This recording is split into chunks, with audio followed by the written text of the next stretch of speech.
bom dia a todos. Bem-vindos ao episódio 41 do canal BI 30 Minutos, um canal promovido pela Associação Portuguesa de Business Intelligence. O meu nome é Ricardo Santos, eu sou o vice-presidente da APBI, a Associação Portuguesa de Business Intelligence, e vou apresentar o episódio de hoje.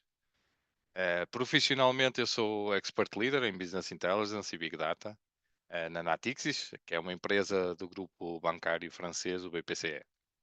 Ahm, Só para quem nos está a acompanhar no YouTube, no LinkedIn ou no Facebook através deste canal, dar uma perspectiva de que o canal BI 30 Minutos tem como objetivo promover e divulgar opiniões e boas práticas, partilhar exemplos de casos de uso e sucesso, que é a missão da associação, que é a missão da APBI, é a partilha de conhecimento destas áreas. Vamos tentar fazer isto sempre num formato de conversa informal, onde vamos trazer convidados de vários setores e atividades. Em todas as sessões, que vão ser frequentemente mensais, tentamos sempre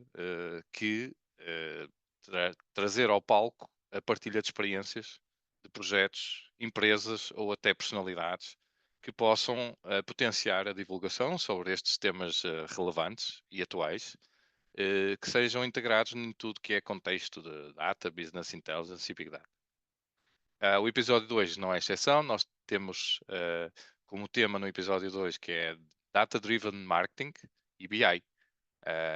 Vamos tentar dedicar este episódio a tentar explorar como é que a sinergia entre os dados e a estratégia pode impulsionar o sucesso das empresas.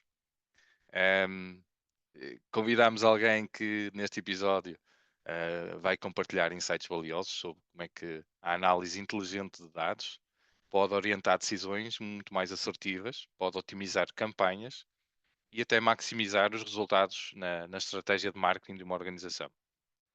Comigo, para colocar as questões ao nosso convidado, na moderação, estará José António Silva, que é diretor de investigação e desenvolvimento na DevScope, a quem dou as boas-vindas. É também colega dos órgãos sociais da APBI e é um dos membros dinamizadores de Data, Business Intelligence e AI em Portugal.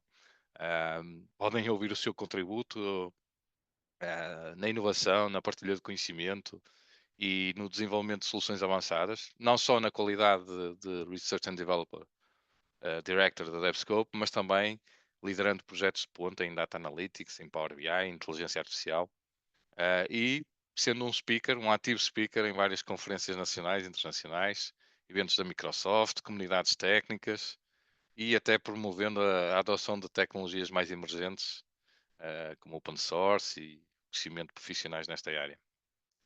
Ele vai moderar comigo a conversa com o nosso convidado, que hoje é Luís Bey. É quem quero começar desde já por agradecer o convite e a disponibilidade desta partilha de hoje. O Luís Bey é Head of Marketing Analytics na Comic Soul, é também diretor executivo da Bimor e docente de Marketing Digital e Branding em várias pós-graduações e programas de mestrado do IPAM. Sejam bem-vindos a este episódio. Passo a palavra ao nosso moderador, José António Silva. Obrigado, Ricardo. Ora, bem, antes de começar, Luís, queres acrescentar aqui alguma coisa ao teu currículo, ao teu percurso, alguma história que nos queiras contar sobre como é que chegaste aqui? Olá a todos. Olá, José. Olá, Ricardo. Um prazer estar aqui. Sim, história sempre temos, né? Eu acho que uma coisa que vale ressaltar é que eu sou da área do marketing, mas eu sempre tive uma relação muito estreita com a parte de dados, né? A minha carreira de marketing começou em uma das maiores empresas de IT do Brasil. Então eu sempre tive essa curiosidade, né? E sempre tive essa vontade de como podemos utilizar isso para otimizar resultados, né? E desde então trabalhei em vários mercados diferentes, né? Para diversas indústrias, mas sempre com essa visão, né? Um pouco mais orientada a dados, né? Que eu acho que é o que vamos falar aqui um pouquinho hoje. E é isso. É um prazer estar aqui com todos. Obrigado. Mas queres contar um bocadinho sobre que ferramentas é que vocês costumam usar e o que é que hoje em dia acaba por ser a tua caixa de ferramentas, a tua toolbox, né? Sim, bom, o marketing, claro, ele é muito amplo, ele envolve N ferramentas e metodologias, né? Marketing é sempre sobre estratégia. O ferramental muda, metodologias acabam mudando, mas a estratégia, né, o propósito do marketing é sempre o mesmo, né? É gerar valor, né? Gerar valor ao ponto de que o consumidor, né, enxergue esse valor para poder, né, dar o dinheiro dele, seja para um produto, seja para um serviço. Isso serve no B2B, no B2C, não importa, né? A missão primária do marketing é fazer com que esse valor seja visto pelos stakeholders, né? Então, em relação à ferramental como um todo, é claro, nós temos as ferramentas de publicidade, as ferramentas de ads, e isso é um universo à parte, não é? Nós temos, dentro do Meta, nós temos um universo, dentro do Google nós temos outro, né? Se formos para o offline, nós ainda temos uma presença muito forte também de como o marketing pode utilizar. Então, quando vamos para dados, aí é claro que eu acho que entra um pouco mais no escopo da nossa conversa, que é como, eu acho que o principal desafio, pelo menos é o que eu vejo hoje, o principal desafio é a conexão de diversas fontes de dados, né? E como a gente consegue ter isso de maneira prática e rápida para quem não é técnico, poder ter tomadas de decisão. Isso a gente faz através do dashboard, mas até chegar no dashboard, né, todo esse processo é aí onde as duas áreas se encontram, né, e a gente poder fazer um data pool, a gente poder fazer um ETL, ou o que quer que seja, a gente fazer as conexões dessas fontes de dados e deixá-los de uma maneira que eles possam ser interpretados por quem não é técnico, mas é quem vai desenhar as campanhas, é quem vai acabar tendo uma tomada de decisão, independente do nível hierárquico, né? Então, acho que, óbvio, aí ferramentas existem várias, né? Existe o Power BI, existe o Tableau, para auxiliar nesse sentido, né? Mas mais do que isso, eu acho que é de onde elas vão buscar esses dados, né? Porque a forma de como a gente coloca isso e monta o dashboard, ok, mas de onde estamos buscando? Estamos buscando de um pixel, de uma rede social, estamos buscando isso de um Google Analytics, né, com dados web ou de apps, estamos buscando isso de um CRM, onde mostra as vendas, etc. E esse ainda é um grande desafio, e por incrível que pareça, empresas grandes e agências grandes de publicidade também, elas ainda não sabem muito bem como fazer isso, né? Assim, fazendo uma autocrítica que é a minha área como um todo, não é? A gente ainda ficou muito naquela coisa, não, eu tenho o meu Looker Studio aqui que conecta os dados do Analytics em tempo real e é isso que eu preciso. Não, isso não está integrando a sua campanha de e-mail marketing, isso não está integrando as suas campanhas offline, isso não está integrando o número de pessoas que vão até a loja depois de assistirem um comercial na televisão. Então, são muitas coisas, sem dúvida, sem dúvida. Muito bem, isso é muito interessante. Tu ganhaste-me quando me disseste ETL. Pronto, a partir daí, pronto, estamos aqui num fórum, já nos conseguimos entender. Não, estou a brincar. Obviamente, estes temas do marketing são preocupações que todos, eu vejo isto nos clientes, até vejo nas nossas próprias equipas, com produtos, etc., nos investimentos que estamos a fazer em campanhas. E realmente é esse o desafio. Muitas vezes, uma determinada plataforma, um target, tipo uma Google, vai ter ali todas as ferramentas fáceis de usar para quem está a gastar e investir em publicidade nesse mercado, nesse canal.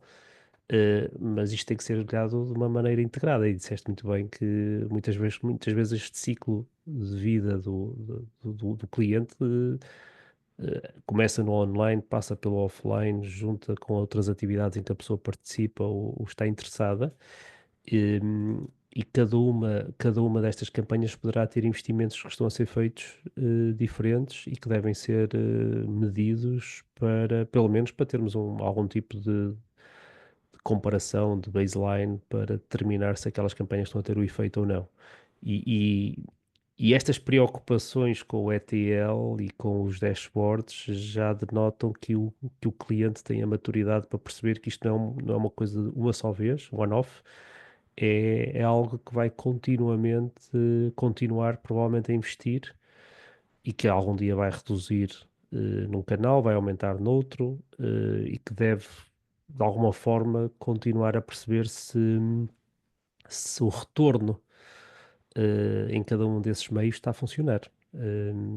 E acredito que tu deves ter esta experiência, porque tens acompanhado de certeza absoluta muitos clientes, que as coisas vão mudando ao longo do tempo, não é? Coisas que se sabiam que funcionavam muito bem, sei lá, na televisão e que depois deixam de funcionar porque o comportamento das gerações ou do target já é diferente e as pessoas estão noutro tipo de experiências, né? Eu olho para as minhas filhas e vejo-as a ver televisão com o telemóvel na mão ao mesmo tempo e, e pergunto se eu estou a perder alguma coisa, né? O que é que se passa? O que é Já que tu agora, tens deixa-me visto? só acrescentar uma coisa, Zé, Tó, que eu recordo com nostalgia que tem isto com o Luís. Nós, no início do nosso processo de Business Intelligence, há muitos anos, quando nós começámos a montar sistemas de Business Intelligence, um dos primeiros requisitos que nos pediram num cliente foi fazer uma coisa que era um basket analysis, ou seja, fazer um machine learning de basket analysis, em cima dos dados que nós recolhíamos, como o Luís disse, de várias fontes e de várias origens. E eu achei aquilo na altura ótimo. Olha, estamos a fazer isto para a equipa de marketing porque eles realmente têm interesse em fazer aqui uma campanha de cross-selling para potenciar as vendas e para potenciar aquilo que eles têm como produtos. Mas isso, hoje em dia, já não se põe, porque qualquer site de e-commerce, qualquer aplicação que tenha um produto à venda, já tem isso embebido nas suas ferramentas. Portanto, aquilo que eu acho que complementava aquilo que estás a dizer é como é que estas coisas mudaram ao longo do tempo e que casos de uso é que o Luís pode partilhar connosco que tenham realmente infletido estas alterações e que tenham realmente trazido o tal retorno de investimento que tu falavas, de investimento nas campanhas e essas coisas. Desculpa ter. Não, não, não, é isso. Luís, queres contar aqui algumas histórias dos teus casos e o que é que tu tens visto também aí nos teus clientes? Sim, sim, claro. Eu acho que até faz sentido ir um pouco na contramão disso. Existe muito, a gente fala muito do Big Data, Big Data, Big Data, né? Uhum, E óbvio, é extremamente importante para analisar grandes volumes de dados para entender essas informações, né? Mas existe um autor que eu gosto bastante, que é o Martin Lindstrom, e ele tem um livro chamado Small Data.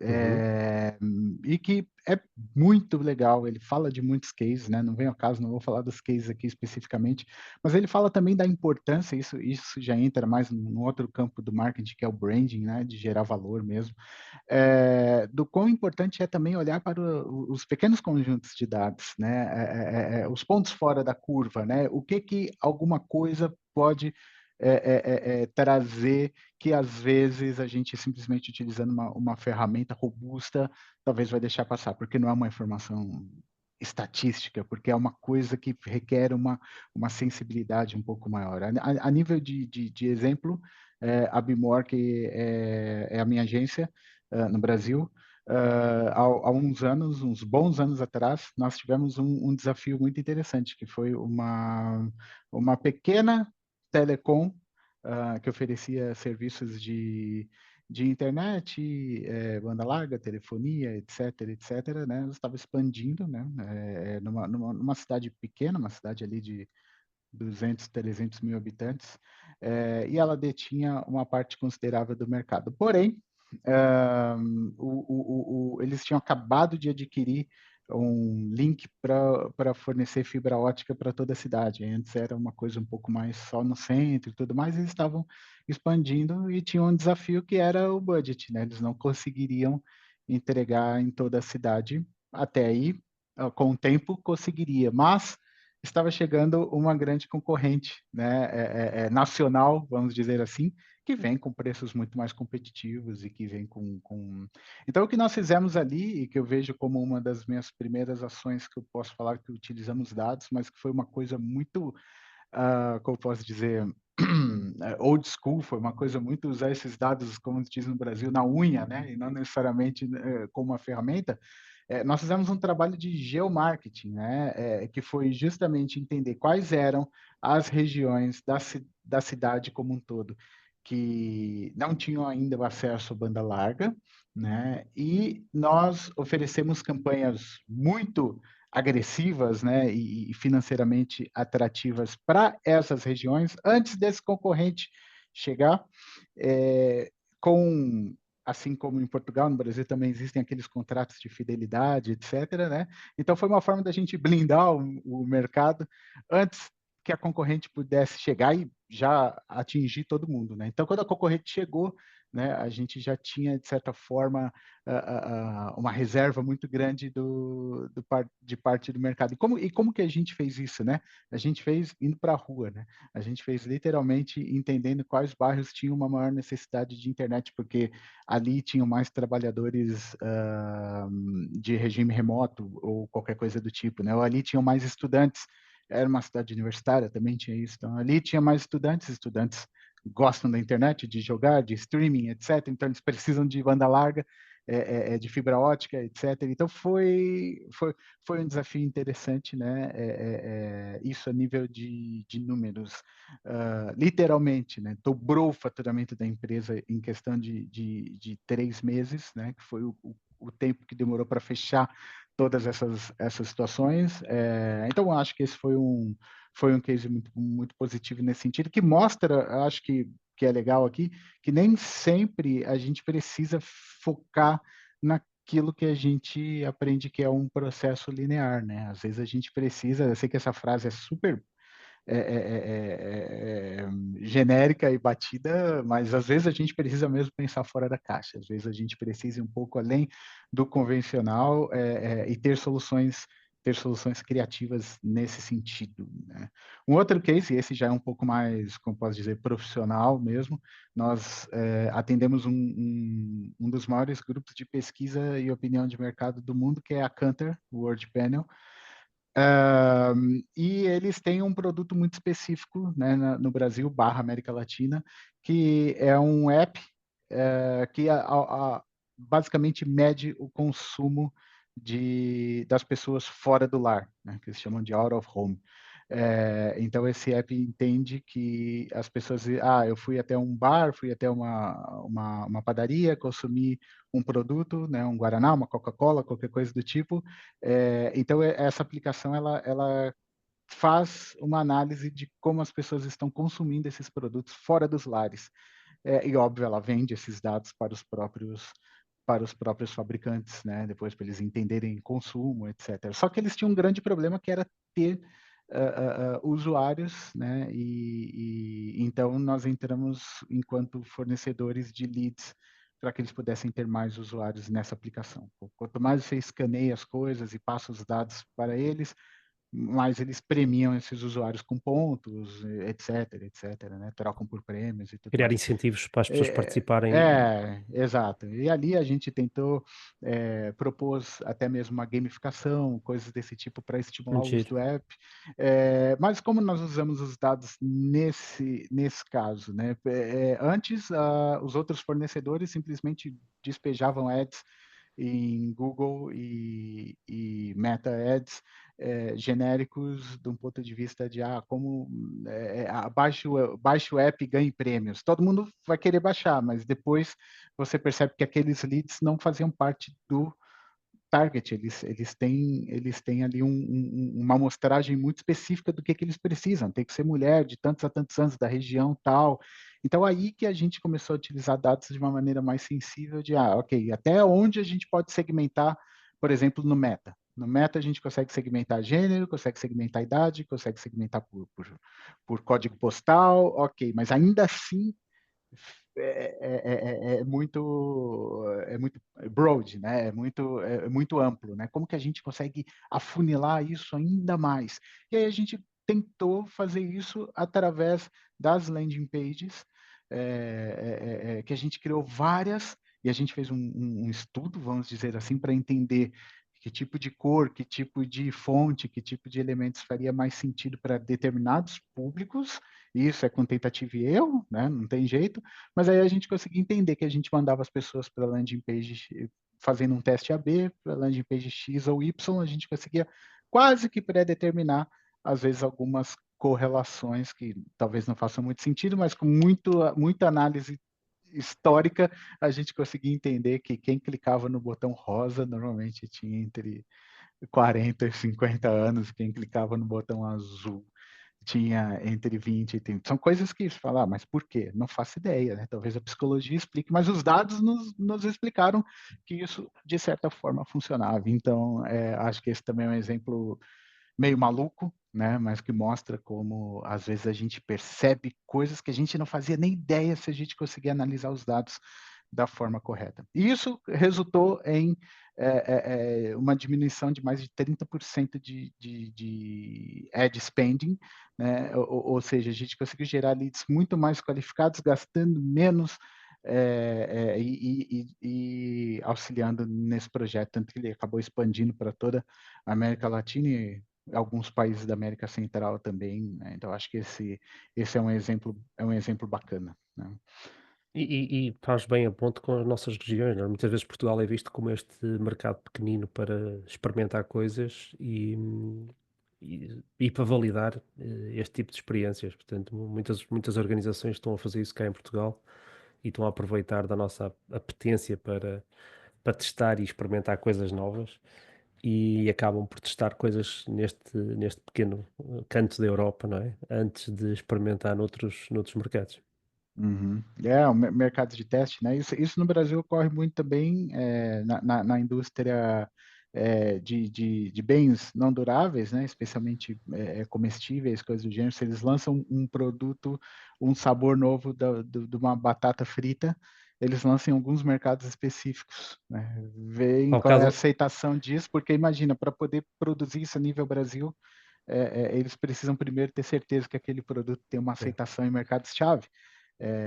E isso eu nem sei se é uso de dados propriamente, né? Isso é feito muito antes, acho que até da internet. Mas de certa forma né? De certa forma é uma validação, não é? é. Então, Luís, tu usaste uma expressão há pouco que foi quando chegou o player nacional, e para nós, quando chega o player nacional, é o local, não é? Para vocês, o nacional já é uma dimensão tipo Europa. praticamente, é como se O estivesse vosso falando de regional, uma Vodafone da vida, não é? o vosso regional é o nosso nacional, e o vosso nacional para nós é assim já uma multinacional que veio da Europa e está a entrar em Portugal. Ok. Mas já agora Zé Tó, e isto é uma pergunta para os dois. Vocês acham que as organizações, quando pensam nestas campanhas de marketing, já têm este conceito de data-driven? Já têm este conceito de que, não, nós primeiro precisamos destes dados demográficos, destes dados de segmentação, para depois pensar na campanha? Ou é o contrário? Primeiro pensam numa campanha, ok, não funcionou, e aí temos que alimentar com dados que suportem esta campanha. O que é que vocês acham? Na vossa opinião, se calhar um bocadinho, Zé Tó, se Porque, quiseres complementar como é que vocês têm feito e depois Eu, eu, perguntar ao eu, Luís o se que é que que- ele acha disto. eu sou enviesado, não é? Porque eu estou sempre a pensar nos dados. Para mim, não faz sentido fazer a despesa sem ter um baseline. E, portanto, se eu vou mexer em qualquer coisa, tem que ter alguma forma de comparar o antes e o depois. E, portanto, eu Pá, sou mas muito eu data-driven, não sei é? que Eu nós penso estamos sempre nessa primeiro. área, não é? Exatamente, Nós já, nós já somos um seguimos bocado. esta abordagem. Eu Mas queria perceber O Luís é do ao Luís o que é contrário, que não ele é? acha das empresas com quem ele trabalha. Olha, O Luís apanha um cliente a dizer assim: epá, eu estou farto de gastar dinheiro com aquela empresa, pá, diz-me qualquer coisa nova, porque eu tenho que reduzir os tem, custos de marketing. Pronto. tem o que eu gostaria que fosse a realidade e tem o que eu vejo que é a realidade. Nos últimos anos eu tenho trabalhado mais como posso dizer, na parte C-level das empresas e eu vejo quanto ainda, né, independente do setor, ainda há uma imaturidade nesse sentido de que algumas coisas levam tempo, de que algumas coisas precisam de investimento antes da gente ver o retorno, né? Existe uma frase muito usada nos cursos de publicidade, de marketing, enquanto exemplo, de um grande varejista americano do século passado, né? Do século XX, né? Que é o John Wanamaker, que basicamente ele falava: metade do meu investimento em marketing é jogado fora. A outra metade dá certo. O problema é que eu não sei qual é qual. E isso faz muito sentido para o século passado, né? Eu faço um outdoor aqui e eu faço também um spot no rádio e minhas vendas aumentam. O que trouxe a venda? Né? Foi o outdoor ou foi o rádio? É algo muito difícil de eu conseguir ter o tracking. Né? Hoje, mesmo no offline, já existem N formas da gente conseguir mensurar isso de uma maneira um pouco mais inteligente. Mas no digital não tem desculpa, né? Nós temos pixels, nós temos muitas formas de conseguir fazer o tracking, mas mesmo assim ainda é muito difícil de, por exemplo, convencer um board de uma empresa de que precisa implementar uma ferramenta de BI, seja ela qual for.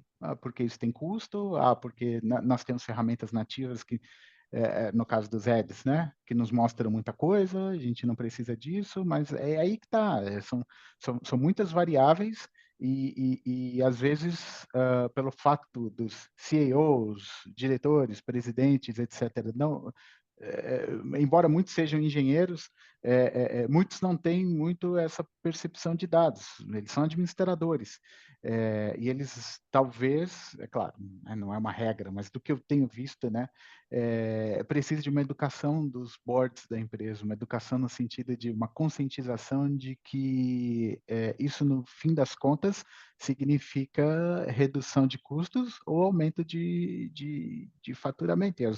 Qualquer uma das duas coisas vão ser boas para a empresa no médio e no longo prazo, né? Mas às vezes o investimento que é necessário para até porque boa parte das empresas não tem um departamento de TI propriamente. O que elas têm, às vezes, uma consultoria freelancer que faz uma coisa ali, estrutura alguma coisa ali e tal, mas são mesmo grandes empresas que têm uma área de dados. Né?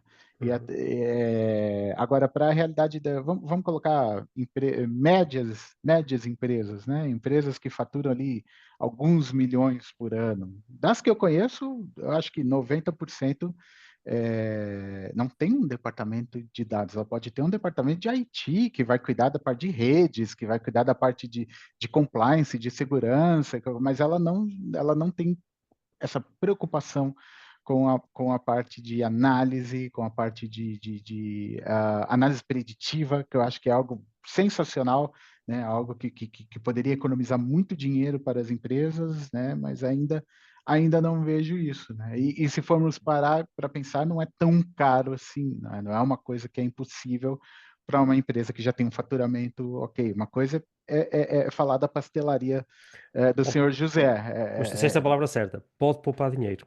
E isso já é um fator que pode alterar o interesse por estas áreas. Deixa-me só, porque nós também já estamos perto do fim.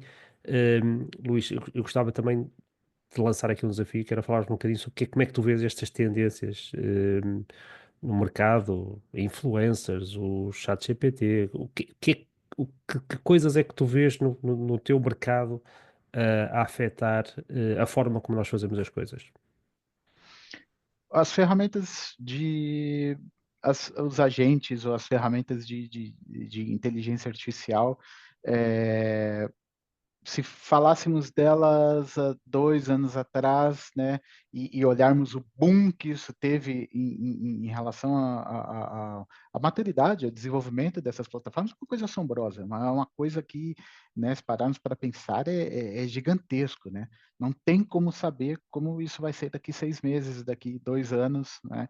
Com certeza isso vai cada vez mais estar presente no nosso dia a dia, né? Seja para coisas triviais que acho que a maioria de nós já utilizamos, como responder e-mails e coisas do tipo, seja para coisas muito mais sensitivas, né? De que hoje talvez ainda não esteja tão refinados, vamos dizer assim, mas daqui 6 meses não tem como a gente saber se não vai ter uma solução que eu, dando o briefing corretamente, ela já vai sair com o output de não só o planejamento de marketing, mas todo um escopo de campanha, né, onde a gente deve colocar o orçamento, né, qual resultado a gente pode esperar, etc, etc, etc. Nesse sentido, os marketers, né, vão enfrentar um desafio, assim como os jornalistas, assim como os tradutores, assim como muitas profissões que, de certa forma, vão ter que voltar às suas origens no sentido de,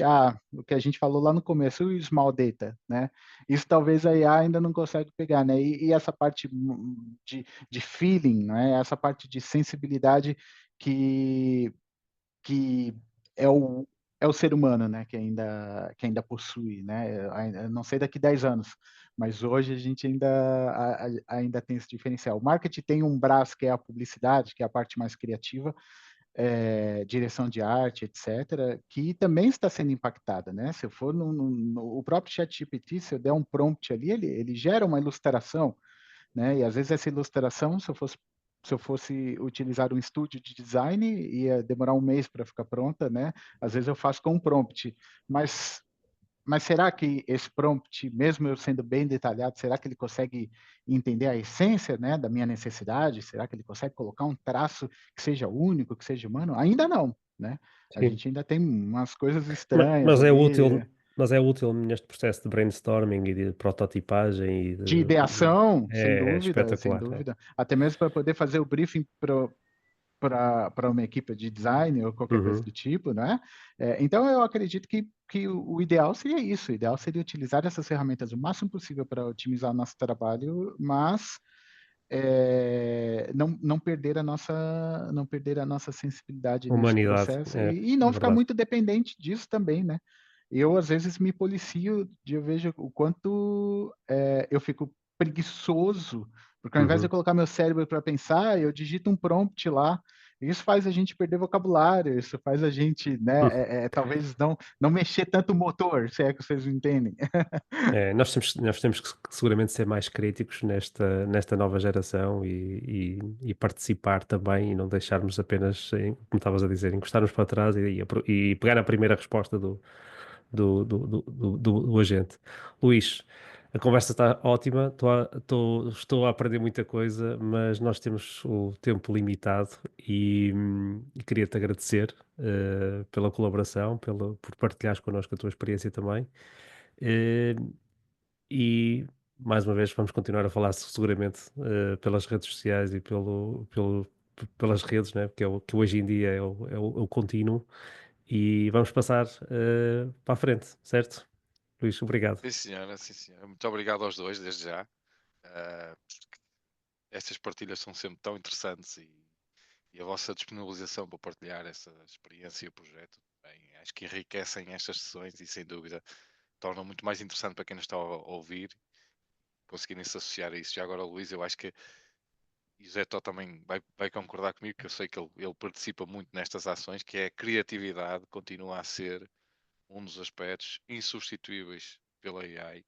Não há ferramentas que possam transformar a criatividade, o toque humano que tu falavas, Luís, e este contacto pessoal com aquilo que é a criatividade, acho que isso vai ficar para sempre. Não há ferramentas que possam mudar isso, e é isso que nos torna tão únicos e tão especiais neste que é o nosso know-how, seja em que área for, marketing muito mais, porque a criatividade está muito associada ao marketing, que é o impacto que o marketing tem. Todos nós nos lembramos de um anúncio que nos marcou durante a nossa vida, de uma música que foi usada num anúncio, de uma maneira como ontem apareceu-me um que era o Vamos Nessa Vanessa, que ficou uma expressão durante muitos anos na mente dos jovens e hoje em dia há outras que estão associadas e, portanto, isto marca-nos não só como geração, como indivíduos, como pessoas, como sociedade e eu acho que isso é muito importante nós reforçarmos.